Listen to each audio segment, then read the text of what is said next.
বিহার থেকে দুষ্কৃতী আসছে, দুষ্কৃতীরা ভাড়া করে নিয়ে এসছে কে? তৃণমূল কংগ্রেসের কোন নেতা ভাড়া করে নিয়ে এসছে।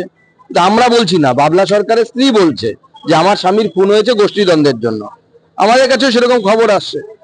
আপনি আপনার বর্ডার উন্মুক্ত রাখবেন, আপনি ফেন্সিং করতে দেবেন না, আপনি চাইবেন ডেমোগ্রাফি চেঞ্জ হোক, আপনি চাইবেন দুষ্কৃতি রাজ হোক এখানে। তো বাংলা তো ভাগার বানিয়ে দিয়েছেন। বিহার থেকে লোক আসছে, গুলি করে দিয়ে চলে যাচ্ছে। বাংলাদেশ থেকে জঙ্গি আসছে, পশ্চিমবঙ্গে আসছে। আধার কার্ড তৈরি করছে, 15,000 টাকা ফেলুন, আধার কার্ড, ভোটার কার্ড, আপনার পুলিশ পুলিশ অ্যারেস্ট হচ্ছে। আপনার মুখ্যমন্ত্রী কোন মানে লজ্জাটাও কি নেই ওনার, বা মুখ্যমন্ত্রী দলের লোকেদের লজ্জা আছে কিনা আমরা বুঝতে পারছি না। যেখানে আপনার পুলিশের প্রাক্তন একজন অফিসারকে অ্যারেস্ট করেছে, একজন থানার প্রধানকে অ্যারেস্ট করেছে, আইসি কে অ্যারেস্ট করেছে, প্রাক্তন আইসি সামথিং হাই, আমি তার নামটা বলছি না। কিন্তু এটা দুর্ভাগ্যের যে নিজেদের ব্যর্থতা ঢাকার জন্য আপনি অন্যের দোষ দেখছেন। মমতা বন্দ্যোপাধ্যায় আর তার সরকার এটাই পারে, যা কিছু বামফ্রন্ট দায়ী আর মোদি দায়ী, আর উনি কোনো কিছু করবেন না।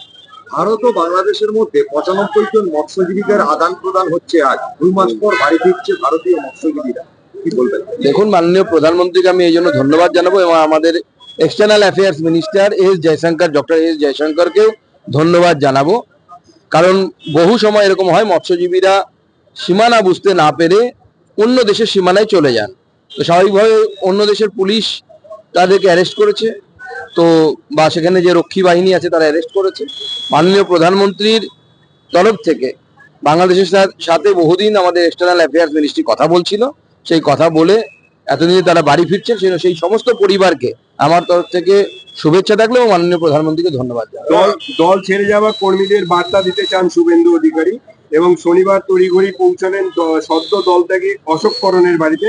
দলত্যাগীদের বাড়তি গুরুত্ব দিতে এবং মেম্বারশিপ ড্রাইভে।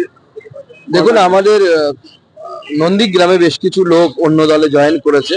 মাননীয় বিরোধী দলনেতার কনস্টিটুয়েন্সি, উনি দেখছেন, আমরাও বিষয়টির দিকে নজর রাখছি।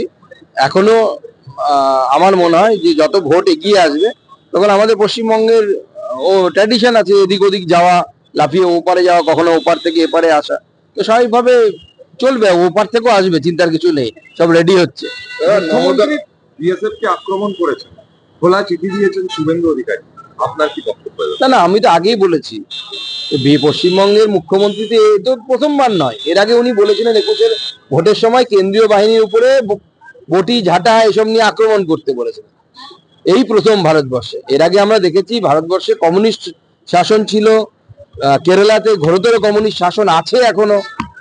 তারা পর্যন্ত ভারতবর্ষের সেনাবাহিনীর বিরুদ্ধে এই ধরনের, বা সে ভারতবর্ষের আধা সামরিক বাহিনীর বিরুদ্ধে এই ধরনের স্টেটমেন্ট, উস্কানিমূলক স্টেটমেন্ট তা দিয়েছেন কিনা আমি তো অন্তত পক্ষে দেখিনি। দুর্ভাগ্যের বিষয়, পশ্চিমবঙ্গ তথা বাংলা একসময় জাতীয়তাবাদের উৎস কেন্দ্র ছিল, এপি সেন্টার ছিল, সেই বাংলা থেকে এখন ভারতবর্ষের আধা সামরিক বাহিনীর উপরে লাঞ্ছন লাগানো হচ্ছে, আধা সামরিক বাহিনীকে টার্গেট করা হচ্ছে। এটা অত্যন্ত দুর্ভাগ্যের। তবে আমরা অভ্যস্ত হয়ে গেছি যে ভারতবর্ষের বিএসএফ এর উপর মাননীয় মুখ্যমন্ত্রী এই ধরনের বলবেনই। পাকিস্তানের হলে পরে উনি হয়তো ভেবে দেখবেন বলবেন কি বলবেন না। এবার নওদার ব্লক সভাপতিকে যখন গ্রামবাসীরা আসতে গাড়ি চালিয়ে যেতে বলছিলেন, সেই সময় তিনি গাড়ি থেকে গুলি ছুড়েছেন। এবং কালকের ঘটনা ঘটেছে, তো গ্রামবাসীর দোষ না। তৃণমূল নেতা পারলে আপনার বুকের উপর দিয়ে গাড়ি চালিয়ে যাবে, আপনি মানা করতে পারেন? এটা এত বড় দেশ সেবার কাজ করছে তারা, এদের গ্রামবাসীদের দোষ।